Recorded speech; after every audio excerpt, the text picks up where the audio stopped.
Preparation for second coming. Preparation for second coming. ఇప్పుడు నేను పాట ఎందుకు పాడానో మీకు అర్థమవుతుంది. 45వ వచనం,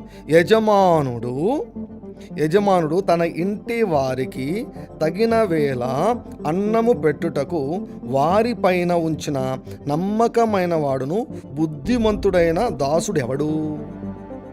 యజమానుడు వచ్చినప్పుడు, రెండవ రాకడ టయానికి నువ్వు ఏం చేస్తుండాలంట? రెండవ రాకడ టయానికి ఆకాశం దిక్కు చూస్తూ ఎప్పుడొస్తాడు కాదు. ఇంకా రాబోతున్నాడు కాదు. ఆయన వచ్చినప్పుడు నువ్వు ఎలా ఉండాలంట?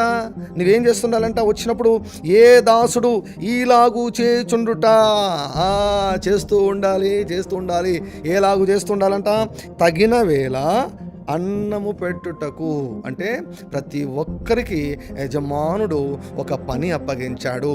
ఆ పనిలో నిమగ్నమై ఉండాలి. అన్నారు చెప్పారు. ఇంకా పెద్ద బోధకులు చెప్పారు, టాప్ బోధకులు చెప్పారు, నంబర్ 1 బోధకులు చెప్పారు. ఏలియా కూడా అట్లే అనుకున్నాడమ్మా. ఏలియా ఏమనుకున్నాడు తెలుసా? నేనే హీరో అనుకున్నాడు. నాకు మించినోడే లేడు అనుకున్నాడు. దేవునితో చెప్పాడు అనమాట, దేవా అసలు ఏంటనుకున్నాం, నేను అత్యంత పరిశుద్ధుని, బయలుకు మొక్కకుండా నేను ఒక్కనే రోషం కలిగి నిలబడినానంటే దేవుడు అన్నాడు, వెర్రి ఏలియా, బయలుకు మొక్కని 7,000 మంది నాకున్నారన్నాడు ప్రభు. అమ్మయ్యా, 7,000 మంది ఉన్నారంట. ఏలియాకు తెలియదు అది. అంటే పబ్లిక్లో బాగా పబ్లిక్ ఫిగర్ అయినంత మాత్రాన వాళ్ళు గ్రేట్ అని కాదు. ఖచ్చితంగా గ్రేటే ఏమండి. కాబట్టి ఇంకా వాళ్ళ మాటలన్నీ అంగీకరించాల్సిన అవసరం లేదు. ఏదైనా మన వాక్యంతో పోల్చుకోవాలి. ఈ దేవుడు ప్రతి ఒక్కరికి ఒక పని అప్పగించాడు.